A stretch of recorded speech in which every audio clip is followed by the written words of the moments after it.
அமெரிக்காவில் வாழக்கூடிய தமிழ் மக்களுக்கும் இந்தியன்ஸுக்கும் எல்லா மொழிக்காரங்களும் அங்கே இருக்கிறீங்க. கேரளாவிலேருந்து போயிருக்கிறீங்க, பர்மாவிலேருந்து போயிருக்கிறீங்க, இலங்கையிலேருந்து போயிருக்கிறீங்க. எல்லா தமிழர்களும் அங்கே இருக்கீங்க. எல்லா மொழியை சேர்ந்தவங்க இருக்கீங்க. எல்லாருக்கும் இப்போ இந்த புத்தாண்டு வாழ்த்துக்கள். அதாவது புத்தாண்டுங்கிறது தமிழர்களுக்கு மட்டும் அல்ல, மற்ற மொழிக்காரங்க எல்லாருக்குமே புத்தாண்டு தான். அதில் எல்லாருக்கும் முதல்ல இந்த போண்டாமனோட புத்தாண்டு நல்வாழ்த்துக்களை தெரிவிச்சுக்கிறேன். இந்த நல்ல நாளில் நீங்கள் எல்லாம் நல்லா இருக்கணும். 2016 உண்மையிலே எல்லாருக்குமே நல்லா இருக்கும். 2015 நாங்கள் பட்ட அவஸ்தை தமிழ்நாட்டில், அதுவும் மெட்ராஸில் ரொம்ப பாதிக்கப்பட்டோம். நானும் ஒரு இலங்கை தமிழன், அடிபட்டு அகதியாக வந்தவன். அங்கே விட இங்கே ரொம்ப பாதிக்கப்பட்டேன். அதுவும் எம்ஜிஆர் நகர், ஐயப்பன் தாங்கல் குறிப்பிட்ட இடங்கள் ரொம்பவே அழிஞ்சு போச்சு.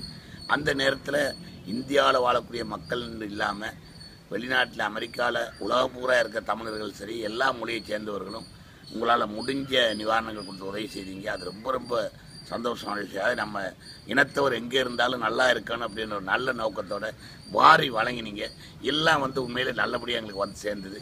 உண்மையிலே எங்களை ஆள்ற முதல்வரமாக எல்லாருமே எல்லார்ட்டையும் இருந்து கலெக்ட் பண்ணி எல்லார்ட்டையும் போய் சேர்ற அளவு எல்லா நிர்வாகமும் எல்லா கட்சிக்காரங்களும் பார்த்தாங்க.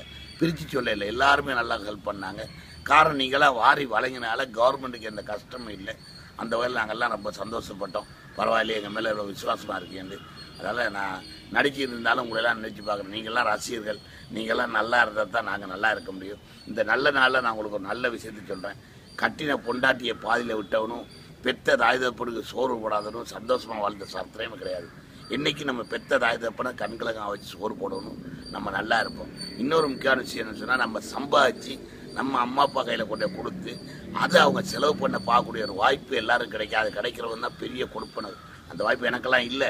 ஆனால் எல்லாருக்கும் இந்த வாய்ப்பு கிடைக்கணும்னு நினச்சி ஆண்டவனை வேண்டிக்கிறேன். மீண்டும் மீண்டும் இந்த போண்டாமனுடைய புத்தாண்டு நல்வாழ்த்துன்னு தெரிவிக்கிறேன். போலீஸ் கார்னர் வெட்டிட்டு வராங்க. உங்ககிட்ட நான் என்ன சொன்னேன்னு கேட்பாங்க. எதையுமே சொல்லி போடாதீங்க, அடிச்சு கூட கேட்பாங்க, அப்போ கூட சொல்லாதீங்க. ஆனால் இந்த போண்டாமணி உங்கள் எல்லாருக்கும் புத்தாண்டு வாழ்த்து சொன்னேங்கிறத மட்டும் எல்லாருக்கும் சொல்லிடுங்க. சொல்லுவீங்களா? ரொம்ப நன்றிங்க.